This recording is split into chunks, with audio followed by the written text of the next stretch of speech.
తన యొక్క జీవిత విధానంలో ఉన్నటువంటి మాటను ధ్యానం చేస్తూ ఈ ధ్యాన పాఠంలో చెప్పబడుతున్నటువంటి విధానంలో మనిషి యొక్క జీవితంలో బుద్ధి జ్ఞానములను బట్టి వివేకములను బట్టి మాట్లాడుతున్నటువంటి రాసినటువంటి కీర్తన. ఈ కీర్తన అందుకనే ఆయన అంటూ ఉన్నాడు కదా, చూడండి 6-7 వచనాల్లో మనం చదువుకుంటే ఆయన అంటున్నాడు, అతడు ఆకాశమున ఈ దిక్కు నుండి బయలుదేరి ఆ దిక్కు వరకు దాని చుట్టూ తిరిగి వచ్చుచున్నాడు. అతని వేడిమికి మరుగైనది ఏదీ లేదు. యెహోవా నియమించిన ధర్మశాస్త్రము యథార్థమైనది, అది ప్రాణమును తప్పనిల్ల చేయను. యెహోవా శాసనము నమ్మదగినది, అది బుద్ధిహీనులకు జ్ఞానము పుట్టించును. ఈ లోకములో మనిషిని మార్చడానికి, మనిషి యొక్క బ్రతుకును మార్చడానికి, మనిషి యొక్క జీవిత విధానాన్ని మార్చడానికి, మనిషిలో ఉన్న ప్రతి మలినమును మార్చడానికి యేసుక్రీస్తు వారు ఈ లోకములో జన్మించారు. హల్లెలూయా, హల్లెలూయా. చూడండి, జన్మించినటువంటి విధానం, ఆయన యొక్క జన్మ యొక్క రహస్యాన్ని మనం జ్ఞాపకం చేసుకుంటే, బుద్ధి లేని వారికి ఏమివ్వడానికి, బుద్ధి లేని వారికి బుద్ధిని ఇవ్వటానికి, జ్ఞానం లేని వారికి జ్ఞానాన్ని ఇవ్వటానికి, పాపిగా ఉన్న వారిని పావనులుగా చేయటానికి యేసుక్రీస్తు వారు ఈ లోకములో పుట్టారు. అందుకని దేవుని యొక్క పరిశుద్ధ గ్రంథములో దేవుని యొక్క మాటలను మీకు జ్ఞాపకం చేస్తా ఉన్నాను. చూడండి, యేసుక్రీస్తు యొక్క జన్మించడానికి గల కారణం దేవుని యొక్క మాటలో చెప్పబడుతున్నటువంటి మాటను మనం చదువుకుందాం. పరిశుద్ధ గ్రంథములో మరి దేవుని యొక్క కీర్తనకారుడైనటువంటి దావీదు చెప్పబడినటువంటి విధముగా ఆయన మాట్లాడుతున్నటువంటి ఆ మాటను బట్టి పరిశుద్ధ లేఖనాలు చెప్తున్నటువంటి రీతిలో ఆయన జన్మించడానికి కొన్ని కారణాలు ఉన్నాయట. ఆ కారణాలు ఏంటో చూడండి. మత్తయి సువార్త 5వ అధ్యాయము 15వ వచనాన్ని మనం చదువుకుందాం. మత్తయి సువార్త 5వ అధ్యాయము 15వ వచనం. ధర్మశాస్త్రములైనను ప్రవక్తల వచనములైనను కొట్టివేయవచ్చునని తలంచవద్దు, నెరవేర్చుటకే గాని కొట్టివేయుటకు నేను రాలేదు. హల్లెలూయా, హల్లెలూయా. యేసుక్రీస్తు వారు ఈ లోకంలో జన్మించడానికి గల కారణాలు, ఒకటి ప్రవక్తలు. యెషయా ప్రవక్త చెప్పాడు, మీకా ప్రవక్త చెప్పాడు. ఇలాగా ప్రవక్తలు యేసుక్రీస్తు వారు ఈ లోకములో జన్మ అనేది లేని సమయంలోనే ప్రవక్తలు చెప్పారు. ఈ ప్రవక్తల యొక్క మాటలు, ఈ ప్రవక్తల యొక్క ధర్మశాస్త్ర మరి లేఖనాలను నెరవేర్చడానికి యేసయ్య వచ్చాడట. హల్లెలూయా, హల్లెలూయా. పాపల కొరకు యేసుక్రీస్తు వారు లోకంలో పుట్టారు. పాపాన్ని తొలగించడానికి యేసుక్రీస్తు వారు లోకంలో పుట్టారు. పాపము నుంచి విడుదల కలిగించడానికి యేసుక్రీస్తు వారు లోకంలో పుట్టారు. కాబట్టి ఆయన దేనికి వచ్చాడు? ఇప్పుడు ఒక కారణం ఏంటి?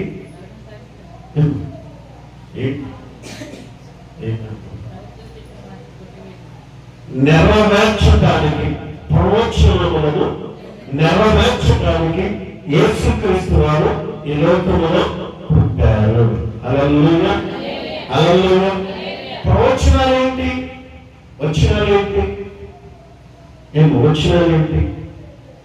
వచనములను, ప్రవచనములను నెరవేర్చడానికి యేసయ్య ఈ లోకములో పుట్టాడు. ఏంటి? ధర్మశాస్త్ర గ్రంథం చెప్పబడుతున్న మాట ఏంటి? ఇంకో ధర్మశాస్త్ర గ్రంథం ఎవరైతే పాపం చేస్తారో ఆ పాపం వలన ఏమొస్తుంది? మరణం వస్తుంది. ఎప్పుడొచ్చింది? పాపం వలన మరణం ఎప్పుడొచ్చింది?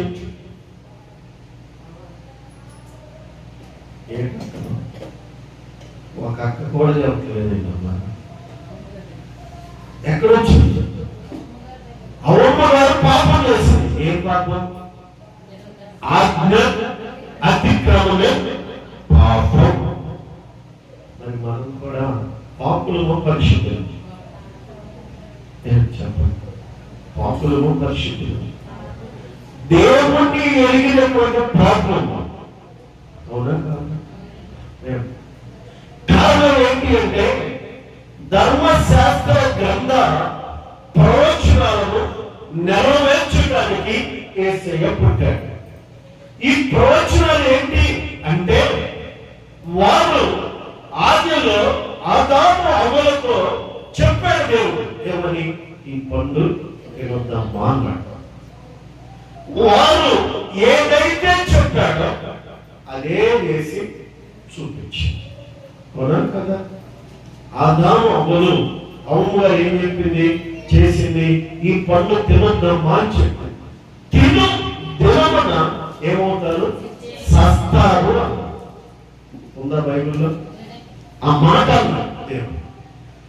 తిను దినమున సస్తారు అని ప్రభు చెప్తే చచ్చినా పర్వాలేదు, నేనేది ఏమైనా పర్వాలేదు అని చెప్పేసి ఏం చేసిన అమ్మ గారు?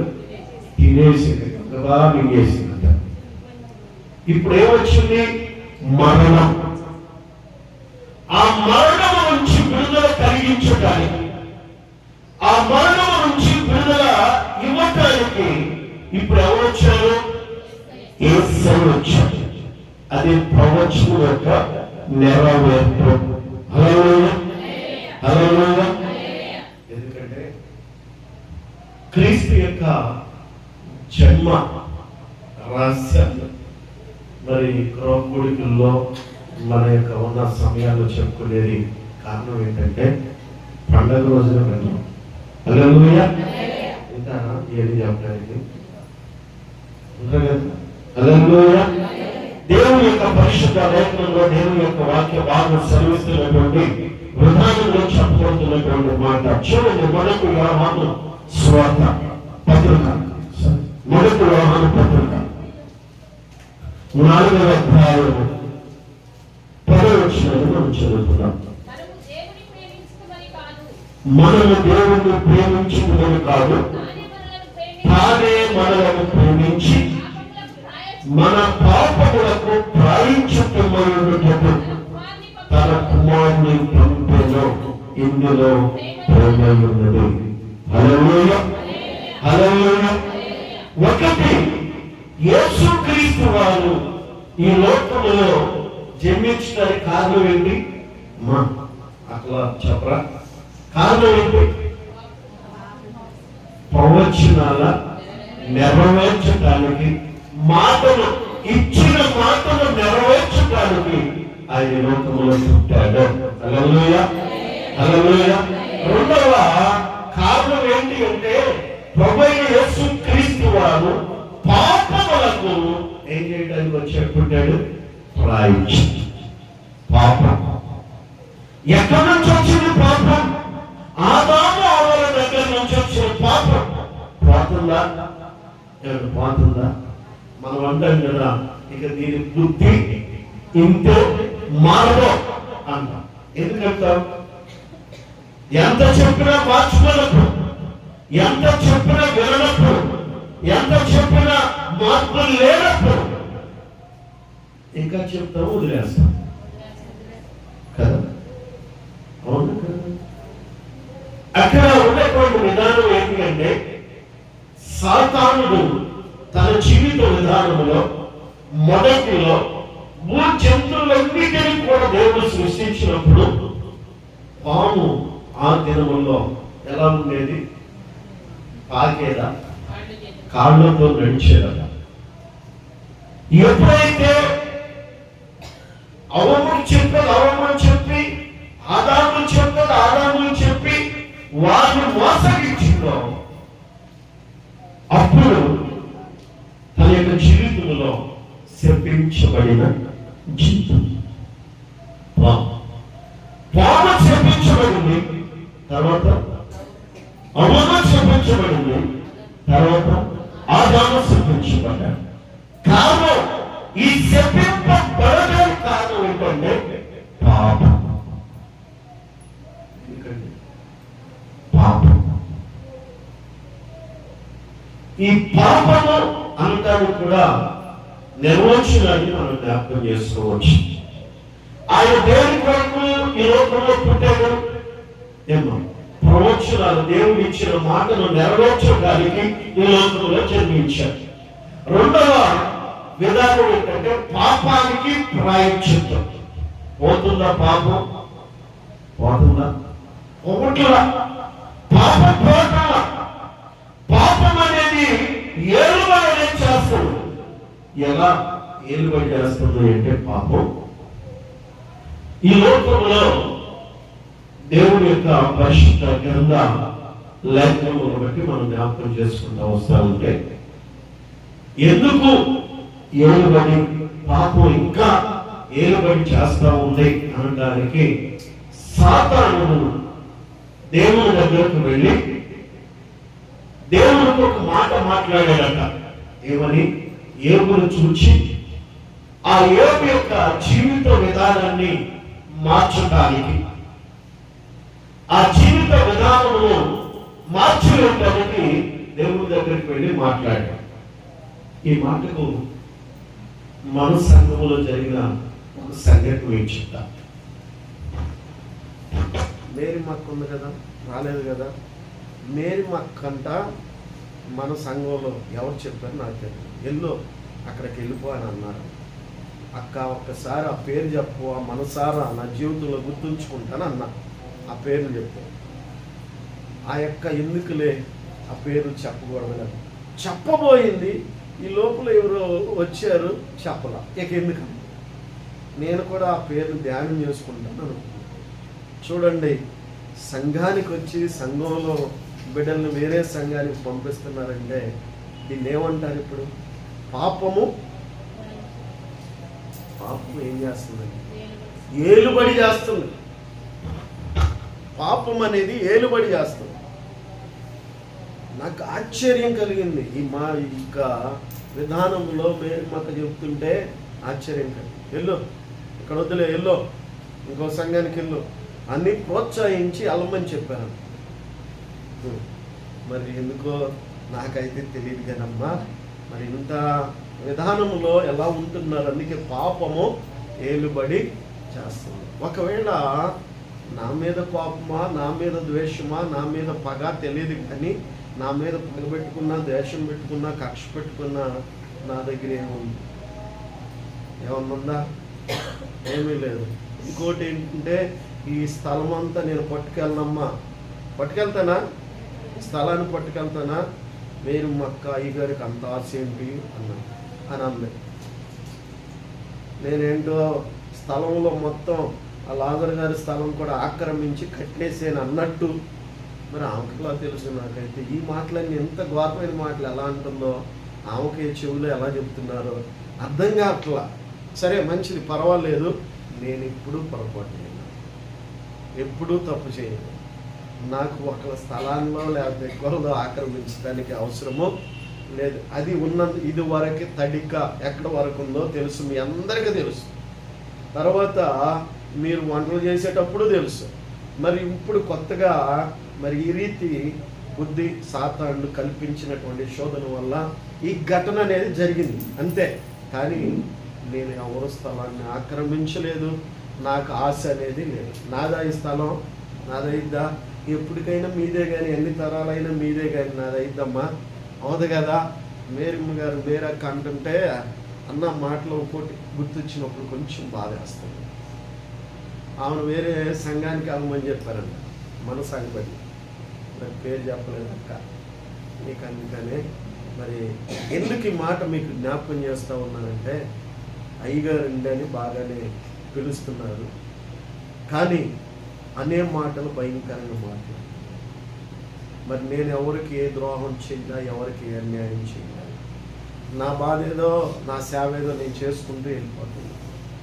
అయ్యగారండి అన్నారు అంటే నాకేదో వెనక తీసినట్టు అనుకుంటున్నాను. ఇప్పుడు నాకు అర్థమయ్యేటటువంటి మాట ఏంటి అంటే, విధానంలో చాలామంది మరి సహోదరులు కూడా ఆడు ఈడు నేను ఎవరిని కనీసం కించిపచ్చి కూడా మాట్లాడను. మీరనే ఒకవేళ ఈ రోజు కాకపోతే ఇంకో రోజైనా నా చెవికి వస్తుంది. ఒకసారి మిమ్మల్ని ఆలోచన చేసుకోండి, పర్వాలేదు. దేనికంటే ఏ మాట ఎక్కడ మాట్లాడినా, ఒకవేళ నేను మాట్లాడిన మాట ఎవరికి తెలియదులే అనుకోవచ్చేమో, నేను చెప్పిన మాట ఎవరికి తెలియదులే అనుకోవచ్చేమో, కానీ ఆ మాట తిరిగి నా దగ్గరకు చేరుతుంది. ఏ రోజున, ఏ సమయంలో, ఏ గడియలో, ఏ సెకండ్లో, ఏ నిమిషంలో మనం మాట్లాడే ప్రతి మాట కూడా ఎందుకు నేను అంటున్నానంటే, నా దగ్గరికి చేరిన నేనేమి చెయ్యలేను.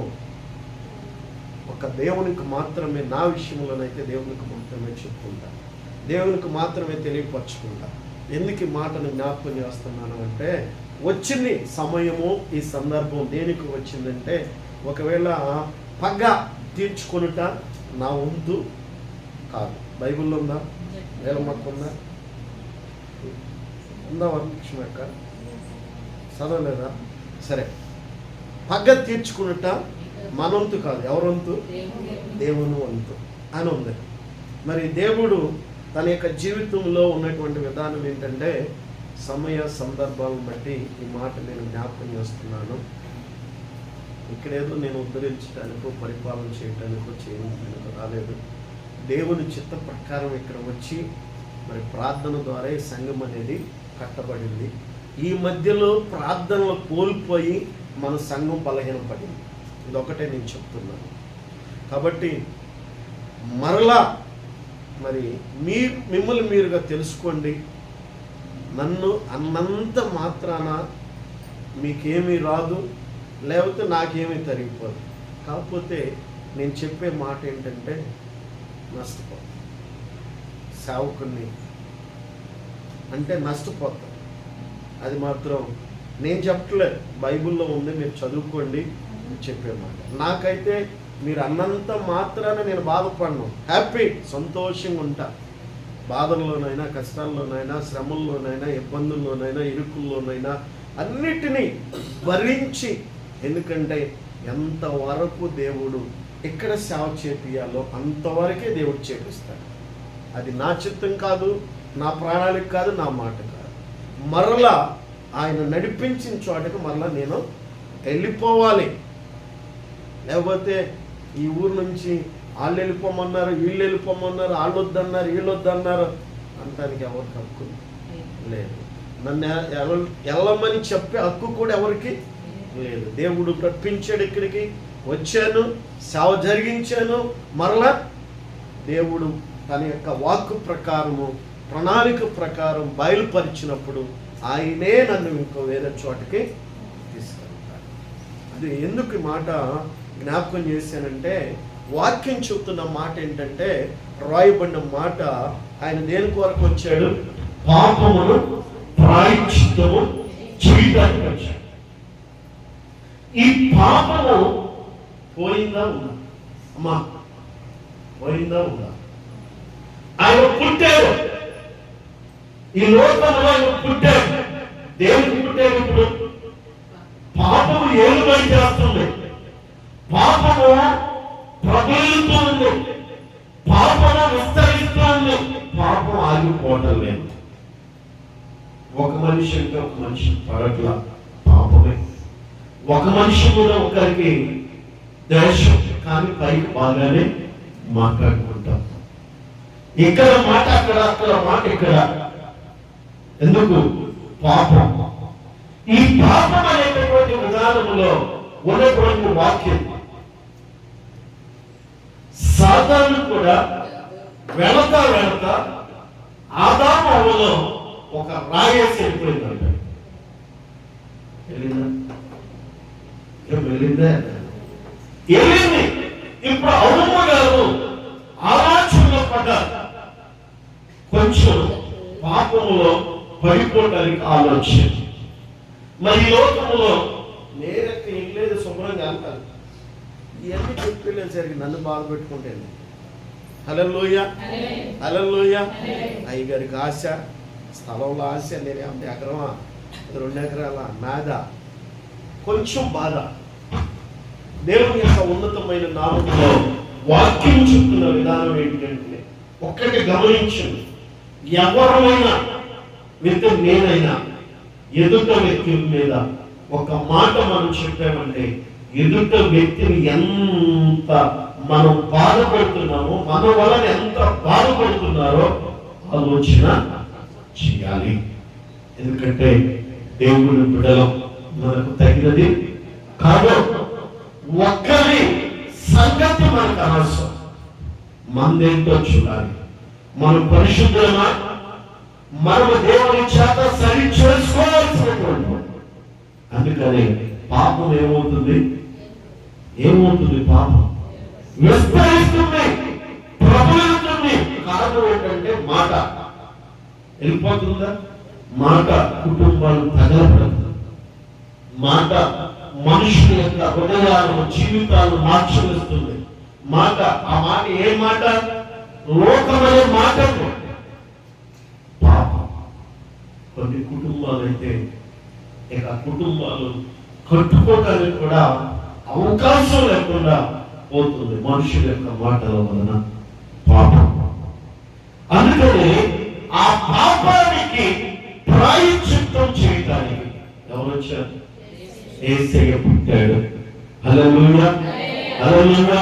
అందుకని ఆనందముతో, సంతోషముతో యేసు క్రీస్తు యొక్క పుట్టిన వేడుక మనం జరుపుకుంటాం. ఇంత భాగ్యాన్ని ఇవ్వడానికి వచ్చినటువంటి పరిశుద్ధుని, ఇంత భాగ్యాన్ని అనుగ్రహించడానికి వచ్చినటువంటి ఈ పరిశుద్ధత కలిగినటువంటి దేవుని యొక్క పుట్టిన దినాన్ని మనం ఎంత గంభీరముగా మన కుటుంబాల్లో, మన గృహాల్లో, మన జీవితాల్లో మనం జరుపుకోవడానికి కారణం ఇదే. చూడండి, ఇంకొక మాట మీకు జ్ఞాపకం చేస్తున్నాను. పరిశుద్ధ గ్రంథంలో ఇదే మాటను బట్టి రాయబడినటువంటి మాటలు మనం చదువుకున్నాం. చూడండి, మొదటి యోహాను రాసిన పత్రిక 2వ అధ్యాయము 2వ వచనంతో ఒకసారి చదువుకుందాం. ఆయనే మన పాపములకు శాంతికరమై ఉన్నాడు. మన పాపములకు మాత్రమే కాదు, సర్వలోకములకు శాంతికరమై ఉన్నాడు. హల్లెలూయా, హల్లెలూయా. పాపము నుంచి విడుదల కలిగించి ఏమివ్వడానికి పుట్టాడు ఆయన? శాంతి, శాంతి, సమాధానం. ఎప్పుడు చూసినా నెమ్మది లేదు, ఎప్పుడు చూసినా మనసు తృప్తి లేదు. ఒక మాట నాకు తెలిసింది, ఒక మాట నాకు తెలియగా నేను ఎవరు చెప్పాలి? ఎవరు కనపడతారా? ఎవరు వస్తారు నా దగ్గరికి? ఎవరు కనపడితే ఇప్పుడు ఈ మాట చెప్పాలో దేవమాక ఆగదు. ఎందుకంటే మన యొక్క జీవిత విధానంలో ఉన్నటువంటి రేఖి. మనం అంటాం కదా, తల్లి బిడ్డకు పాలిస్తుందంటే దేనికండి? ఎలా ఇస్తుంది అమ్మా? ఎలా ఇస్తుంది? పాఠంగా ఇస్తుందా? ఎలా ఇస్తుంది? చాటు కదా. ఈ మాట మనకు తెలిసింది. మనం ఇతరులకు చెప్పాలా? ఇతరులకు చెప్పాలా? చెప్పకూడదు కదా. దేవుని యొక్క ఉన్నతమైన నామమును చెప్పడం వల్ల ఒకవేళ 5 లక్షలు వస్తాయా? వస్తాయా? రావు కదా. మరి ఎందుకు ఈ లోకంలో అలాగా జీవితాలు, కుటుంబాలు మరి ఉన్నటువంటి విధానంలో ఒకరినొకరికి సమాధానం లేకుండా, ఒకరినొకరికి నెమ్మది లేకుండా, ఒకరినొకరికి మనశ్శాంతి లేకుండా పాప శాపములు కూరుకుపోతూ ఉన్నారు. హల్లెలూయా, హల్లెలూయా. ఈ పాపం నుంచి ప్రాయశ్చిత్తం చేసి ఏమివ్వడానికి వచ్చాడు ఆయన? శాంతిని అనుగ్రహించడానికి ప్రభు పుట్టాడు. హల్లెలూయా, హల్లెలూయా. దేవుని యొక్క పరిశుద్ధ గ్రంథంలో చూడండి, ఒక మాట మీకు జ్ఞాపకం చేస్తూ ఉన్నాను. దేవుని యొక్క వాక్యాన్ని బట్టి యేసు క్రీస్తు వారు జన్మించడానికి కారణం రోమపత్రిక 5వ అధ్యాయము 10వ వచనం.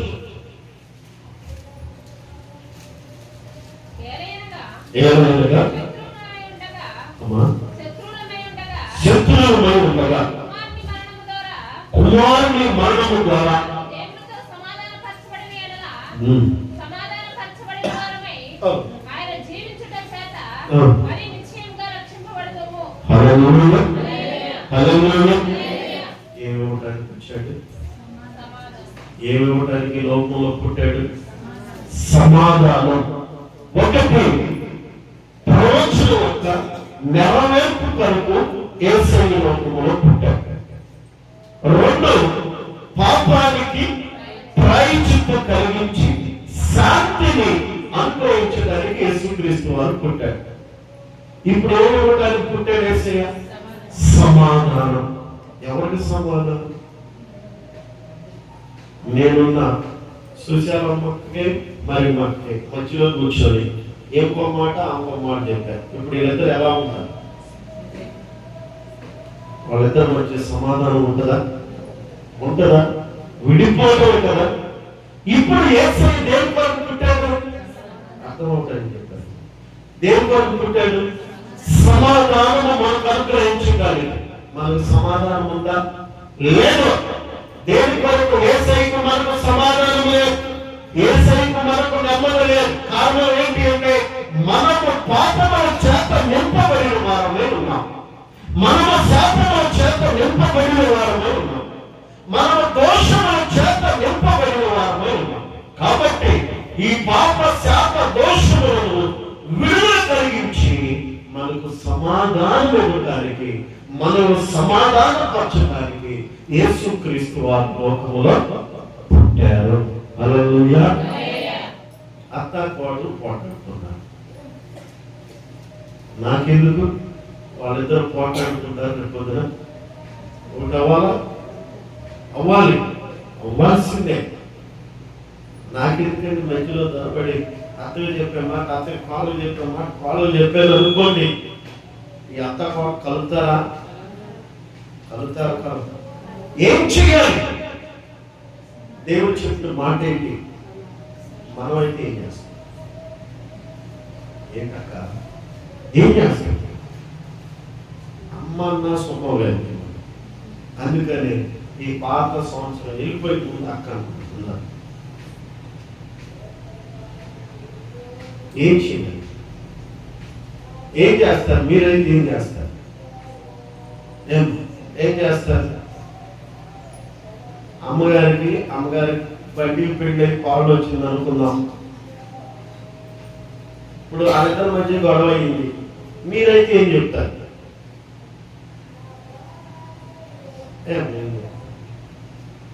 యేసయ్య మనకి ఆయనకి సమాధానం లేదు. ఉందా? లేదు. ఎందుకు లేదు? మనలో పాపం ఉంది, మనలో దోషం ఉంది, మనలో అపరాధం ఉంది. ఈ పాప దోషము వలన సమాధానం లేదు. అదే ఈ పాపము లేకపోతే సమాధానం ఉంటుందా? ఉండదు. ఎవరితో? దేవునికి మనకి సమాధానం కలుగుతుంది. హల్లెలూయా. హల్లెలూయా. ఆ సమాధానం మనకి ఇవ్వడానికి వచ్చాడట. ఎలా వచ్చాడు? మన పాపములన్నిటిని కూడా ఆయన శిలువలో పాతి పెట్టాడు. హల్లెలూయా. ఆయన శిలువలో పాతి పెట్టడం వల్ల సమాధానం కలిగింది. మరి ఈ సమాధానం మనం పోగొట్టుకుంటే, ఈ సమాధానం మనం దూరం చేసుకుంటే, ఈ సమాధానం మనం దూరం ఉంటే మనంత దౌర్భాగ్యులము ఎవరు ఉంటారా? ఉండరు కదా. అందుకని యేసయ్య పుట్టుక పుట్టుక పుట్టుక పుట్టుక. దేనికి ఆయన పుట్టింది? ప్రవచనం నెరవేర్చడానికి, పాపము నుంచి ప్రాయశ్చిత్తము చేయటానికి. మూడవ మాట ఏమిటానికి వచ్చాడు? సమాధానం. మన సమాధానం పరచడానికి, సమాధానం ఇవ్వడానికి వచ్చినటువంటి దేవుడు చెప్పలేదే. నేను మర్చిపోను. ఏం చేస్తాం? వాళ్ళిద్దరు పోటాడుకుంటున్నారు. ఏం చేయాలి? సమాధానం పరచాలి. పెద్దది ఒక మాట, పడవ ఏదో మనకు వచ్చిన మాట, మనకు తెలిసిన మాట గద్దీయటం ఏదో చేసి వాళ్ళందరినీ ఉండగానే ఉంచాలి. హల్లెలూయా. యేసుక్రీస్తుతో కూడా మనం వంట అవ్వాలి అంటే మనం ఏమై ఉండాలి? ఇప్పుడు ఏమై ఉండాలి? ఏంటమ్మా?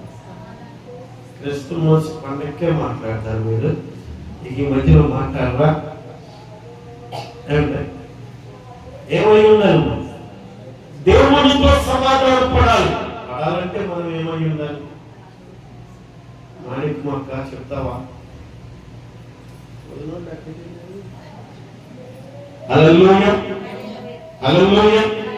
దేవుని యొక్క పరిశుద్ధ గ్రంథంలో దేవుని యొక్క వాక్య భాగం మనకు సెలవిస్తున్నటువంటి విధానంలో రాయబడినటువంటి మాటలు మనం జ్ఞాపకం చేసుకుంటే ఆయన అంటున్నాడు కదా, మనము ఒకటి ఏం చేయడానికి వచ్చాడు? పాపము నుంచి ప్రాయశ్చిత్తం. ఇప్పుడు మనము దేవునికి మనకి సమాధానం కలగాలి అంటే మనలో ఏమనుకోదు? ఇప్పుడు ఉండకూడదు కదా. ఉన్నంతకాలం దేవునికి మనకు సమాధానం కలుగుద్దా? కలగదు. అందుకే ప్రభువైన యేసుక్రీస్తు వారు చెప్పబడుతున్నటువంటి మాట చూడండి. పరిశుద్ధులైనటువంటి పౌలు కూడా ఒక మాట మాట్లాడాడు. ఆయన కూడా చూడండి, ఎఫెసీ పత్రిక 2వ అధ్యాయం 14-16 వచనాలు మనం చదువుకుందాం. ఎఫెసీ పత్రిక 2:14-16.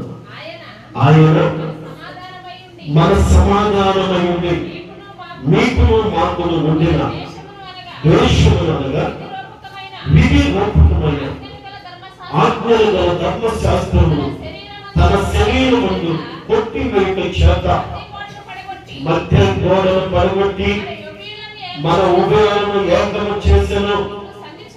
ఇట్లు సంధి చేయించు ఈ ఇద్దరిని తన యందు ఒక నూతన పురుషునిగా సృష్టించి తన శిలువ వలన ఆ దోషమును సంహరించి దాని ద్వారా వీరిద్దరిని ఏక శరీరముగా చేసి దేవునితో సమాధానపరచవలెనని ఇలాగ చేసిన గనుక ఆయనే మనకు సమాధాన కారకుడై ఉన్నాడు. హల్లెలూయా, హల్లెలూయా. చూడండి, దేవుని యొక్క ఉన్నతమైన నామములో యేసుక్రీస్తు వారు పుట్టడానికి కారణాలు ఒకటేంటి? ప్రవచనాలు నెరవేర్పు. 2 పాపములకు ప్రాయశ్చిత్తం. 3 సమాధానం. ఈ సమాధానం మనకు కలగాలి అంటే మనమేమై ఉండాలి? ఇప్పుడు ఏమై ఉండాలి? పరిశుద్ధత. దేవుని ఎదుట ప్రతి పాపము, సులువుగా చిక్కులు పెట్టు ప్రతి పాపమును ఒప్పుకొని విడిచిపెట్టాలి. మన చూపే భయంకరం, దాన్ని ఒప్పుకోవాలి. మన మాటే భయంకరం, దాన్ని ఒప్పుకోవాలి. మన ఆలోచన భయంకరం, దాన్ని ఒప్పుకోవాలి. మన తలంపే భయంకరం, దాన్ని ఒప్పుకోవాలి. మన యొక్క జీవితమే భయంకరం. మన క్రియ కార్యాలు, ప్రవర్తన, నడవడిక ఇవన్నీ ఒప్పేసుకోవాలంటే ఎందుకో తెలుసా? ఉదయం మనం ఎంగానే ఏదో ఒక దృశ్యం చూస్తాం, అది దేవుడికి ఇష్టము లేని చూస్తాం. ఇప్పుడు ఏం చేయాలి? దాచిపెట్టుకుంటామా? దాచిపెట్టుకుంటే దేవునికి మనకు సమాధానం లేదు. ఒప్పుకుంటే దేవునికి మనకు సమాధానం కలుగుతుంది. హల్లెలూయా, హల్లెలూయా. చూడు మాత్రం మీకు జ్ఞాపకం చేస్తున్నాను. పరిశుద్ధ గ్రంథములో ప్రభువైనటువంటి యేసుక్రీస్తు వారు మరి యువకులలో ఆయన పుట్టుకకు కారణాలు మనకు జ్ఞాపకం చేస్తా ఉంది. మొదటి యోహాను పత్రిక 3వ అధ్యాయము 8వ వచనాన్ని మనం చదువుతున్నాం.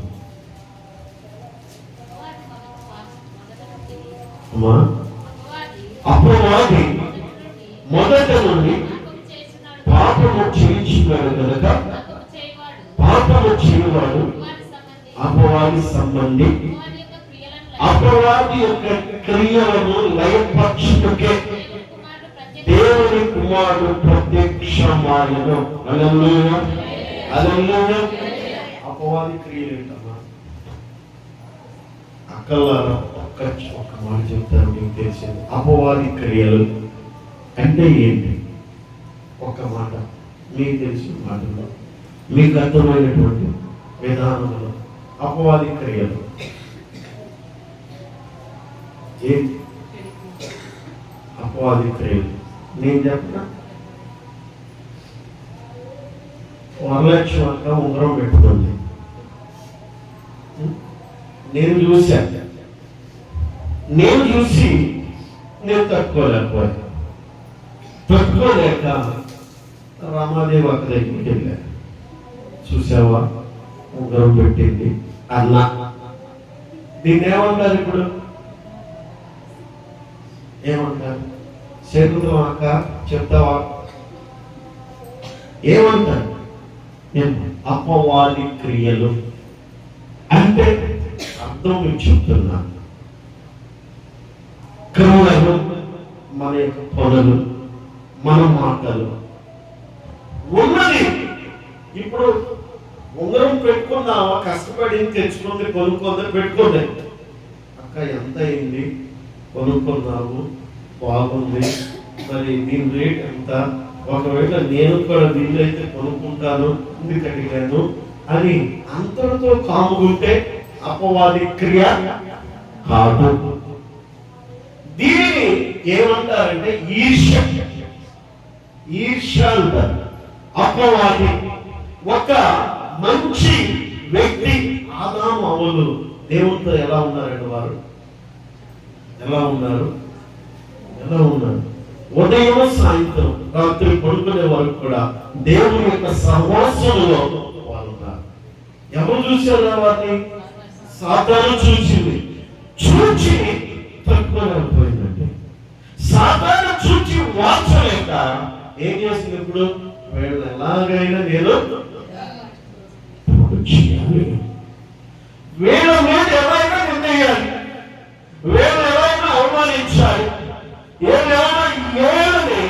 ఏదో ఒకటి నేను చేయాలి, జరగాలి, వాళ్ళకి నేను సంతోషించాలి. అపవాది యొక్క క్రియలు మానవుని యొక్క జీవితంలో కూడా చాలా ఉన్నాయి, అపవాది క్రియలు. అందుకని ఆ క్రియలు అలాంటి జీవిత విధానంలో ఉన్న వారు దేవుని బిడ్డలు కాదట. ఎవరు బిడ్డలు? సాతానికి సంబంధించిన బిడ్డలు. సాతానికి సంబంధించిన బిడ్డలు నోట ఏమొస్తుంది? మంచి మాటలు వస్తాయా? రాదు. అయిష్టమైన మాటలు వస్తాయి. అయిష్టమైనటువంటి వ్యక్తిగా ఉంటాం. పైకొకటి చెప్పండి, మీకు తెలిసిన మాట. పైకొకటి, లోపొకటి. పై ఏంటి? పై మాట ఏంటి? లక్ష్మి అక్క బాగున్నావు అక్క అంటాం, అంతేనా? వెళ్ళిన తర్వాత లక్ష్మి అక్క అమ్మో ఆ యొక్క అంతటే లేదు. అవునా? ఏమో వాస్తవం కాదు. ఆ పరిస్థితి కూడా అదే అయింది. అయ్యగారు అన్నారు, పోటు మీద పోటు కొడుతున్నారండి. ఒక్కడు గెలుస్తా ఉంటే సరే నేనైతే ఏం చేయలేనులే. హల్లెలూయా, హల్లెలూయా. దేవుని యొక్క పరిశుద్ధ గ్రంథంలో అందుకని లోకంలో దేవుడు మనకి దేని కొరకు లోకంలో పుట్టాడంటే ప్రవచనాల యొక్క నెరవేర్పు కొరకు పుట్టాడు. 2 పాప ప్రాయశ్చిత్తము కొరకు పుట్టాడు. 3 మనకు సమాధానం ఇవ్వడానికి పుట్టాడు.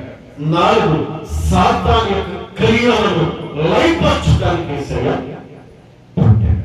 ఆయన పుట్టుక యొక్క లక్షణం, ఆయన పుట్టు యొక్క గుణాలు. కాబట్టి ఆయన పుట్టిన వేడుక జరుపుకుంటాం. కానీ అది కాదు, మన పాపము ఏమవ్వాలి? పోవాలి. మనలో ఉన్న పాపం పోవాలి. మనలో ఉన్నటువంటి సాతాను క్రియలు, సాతాను మాటలు, సాతాను యొక్క ఆలోచనలు, సాతాను యొక్క తలంపులు, సాతాను యొక్క ప్రవర్తన ఇది కూడా పోవాలట. పుట్టాడు మనము సంబరపడతాం. కానీ మనలో ఏం కావాలి? ఆయన దేని కొరకు పుట్టాడో దాన్ని అవి మన జీవితంలో నుంచి తొలగిపోవాలి. ఆయనకు మనకు సమాధానం కలగాలి అంటే, ఆయనకు మనకు సమాధానం రావాలి అంటే ఆయన చెప్పిన పుట్టుక కారణాలు ఇవి మన జీవితంలో నుంచి తొలగి పోవాలి. ఇవి తొలగిపోయినప్పుడు మన జీవితంలో మనం ధన్యులు, మన కుటుంబీకులు ధన్యులు. కాబట్టి మన యొక్క మధ్యాహ్న సమయంలో ప్రభు చెప్పినటువంటి విధానం మనం జ్ఞాపకం చేసుకుంటే దావీదు ఏమన్నాడు? తన కీర్తనలు చెప్పిన మాట, యెహోవా ధర్మశాస్త్రము యథార్థము, ఆయన ప్రాణమును కర్తవ్యము. చివరి మాట మనం చదువుతున్నాం కదా, ఆ మాటను చెప్పారు కదా. ఏం మాట అది? బుద్ధిహీనులు వారికి దేవుడు ఏమి ఇవ్వటానికి వచ్చాడు? బుద్ధి జ్ఞానములు ఇవ్వటానికి వచ్చాడట. ఇప్పుడు మన జీవితంలో బుద్ధి జ్ఞానాన్ని మనం సంపాదించుకోలేకపోతే, దేవుడి దగ్గర పొందుకోలేకపోతే మనము వ్యక్తులమైపోతాం. యేసయ్య రాక అతి త్వరలో ఉంటుంది. ఎందుకో తెలుసా? ఈ లోకములో అంతటా అందరూ దేవుణ్ణి తెలుసుకోవాలట. అంతటా అందరూ దేవుణ్ణి తెలుసుకున్నప్పుడు యేసయ్య చేస్తున్నాడట. ఇప్పుడు చాలా వరకు ఈ ప్రపంచ దేశాల్లో ఉన్న చాలా వరకు యేసయ్య అంటే ఎవరో తెలిసిపోతా ఉన్నాయి. కాబట్టి ఆయన రాక ఆగేది లేదు.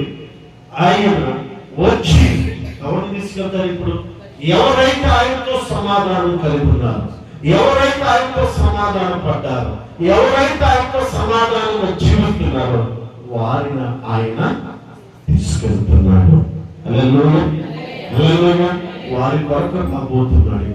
ఇక ఈ సమాధానం లేనందరినీ కూడా ఏం చేస్తాడు? లైన్ లో నిలబెట్టి ఆయన అప్పుడు అడుగుతాడట, ఇదిగో ఈ నిమిషంలో, ఈ సెకండ్ లో ఈ మాట మాట్లాడావు కదా, ఈ పని చేసావు కదా, మరి ఈ రీతికి ఉన్నావు కదా, ఈ ఆలోచనలో ఉన్నావు కదా, ఈ తలంపులో ఉన్నావు కదా, ఈ క్రియా కార్యాల్లో ఉన్నావు కదా, ఇదిగో ఇలాగే మాట్లాడావు కదా, ఆమెతో నావుతో ఈ మాట నువ్వు అన్నావు కదా, ఇదిగో ఆమె గురించి ఈ మాట అన్నావు కదా, నావుతో అని ఇవన్నీ చెప్తాడంటే యేసయ్య. ఇవన్నీ ఆయన బుక్కులో ప్రతి దినము రాయబడుతుంది. ఇవన్నీ యేసయ్య చెప్పేస్తాడట. అప్పుడు మనము ఎలా చూస్తామంటే నోరు తెరచి చూస్తాం, నోరు తెరచి చూస్తాం. అందుకని యేసయ్య అంటున్నాడు, ఒకవేళ ఈ లోకంలో చనిపోతే మట్టిగానే మారిపోతుంది కదా అనుకుంటామేమో, కానీ కాదండి. చనిపోయిన వారు మొదట తిరిగి లేస్తారు అన్నారు. లేస్తారు. ఎలా లేస్తారు? ఏ 5,000 రూపాయల చీర కట్టుకొని ఉన్నామో ఆ చీరతోనే ఉంటాము. హల్లెలూయా, హల్లెలూయా. ఇది వాస్తవం, పరిశుద్ధ గ్రంథం చెప్పే మాట. అందుకని యేసయ్య పుట్టుకకు కారణం ఏమిటంటే ప్రవచనాలు నెరవేర్చడానికి యేసయ్య ఇచ్చాడు. 2 పాపములు ప్రాయశ్చిత్తం చేయడానికి వచ్చాడు. 3 సమాధానం ఇవ్వడానికి వచ్చాడు. 4 సాతాను క్రియలను లయపరచడానికి, సాతాను క్రియలు లయపరచడానికి యేసయ్య పుట్టాడు కదా. ఎవరిలో ఉన్నాయంట? ఏం లేదు మాట నవ్వుతాడండి. ఎవరిలో ఉన్నాయి?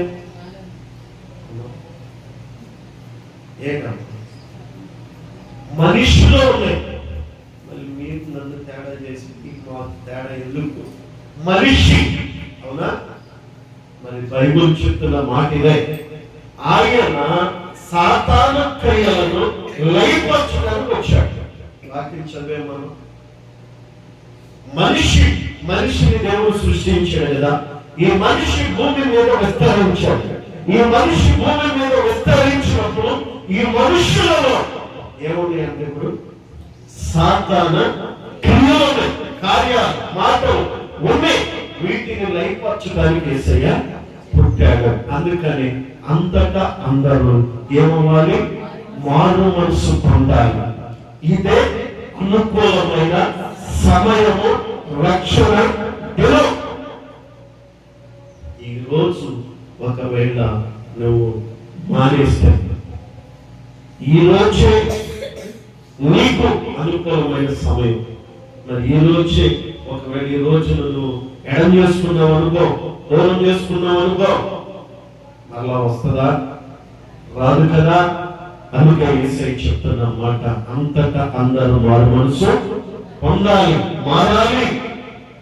యేసు క్రీస్తు యొక్క పుట్టిన వేడుకలు మనం జరుపుకుంటాం, మంచిదే. యేసయ్య పుట్టిన దినమును జ్ఞాపకం చేసుకుంటాం, మంచిదే. కానీ యేసయ్య దేని కొరకు వచ్చాడు? ఇప్పుడు ప్రవచనాల నెరవేర్పు, 2 పాప ప్రాయశ్చిత్తం, 3 సమాధానం, 4 సాతాను క్రియలను లయపరచడానికి, సాతాను ఆలోచనలు, సాతాను మాటలు, సాతాను తలంపులు, సాతాను క్రియలు, ప్రవర్తన, నడవడిక అన్నిటిని కూడా ఆయన కొట్టువేయడానికి వచ్చాడు. కాబట్టి మనిషి యొక్క జీవితంలో ఇవన్నీ అని ఆయనకు తెలుసు. కాబట్టి వాటి నుంచి విడుదల కలిగించడానికి వచ్చాడు. కాబట్టి వాటి నుంచి మనం విడుదల పొందేవారమై ఉండాలి. వాక్యానికి లోబడి, వాక్యమును విని లోబడి దానిని బట్టి నడుచుకొని మన కుటుంబాన్ని మనము ధన్యులుగా మనం ఉండనట్లు దేవుని యొక్క ఆత్మ సంబంధమైనటువంటి ఆత్మీయ దేవుని చేత నింపబడి ఆయనతో సమాధానం కలిగి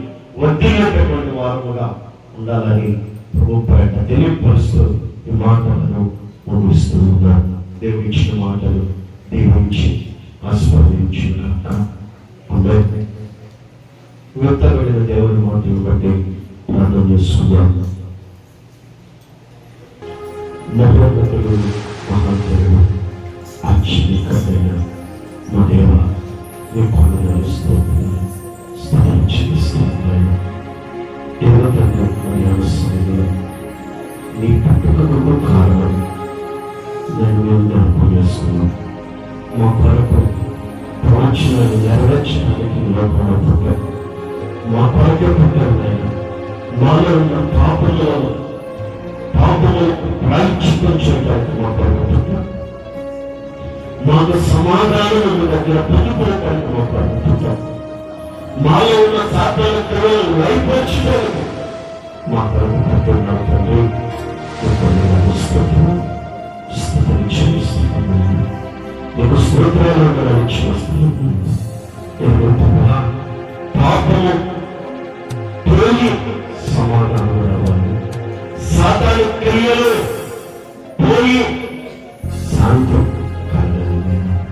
వీటిలో పాల్గొనడం పొందడానికి, వీటిలో జీవించడానికి, నడుచుకునేదానికి నీకు అనుగ్రహించిన ప్రార్థన చేస్తున్నాను.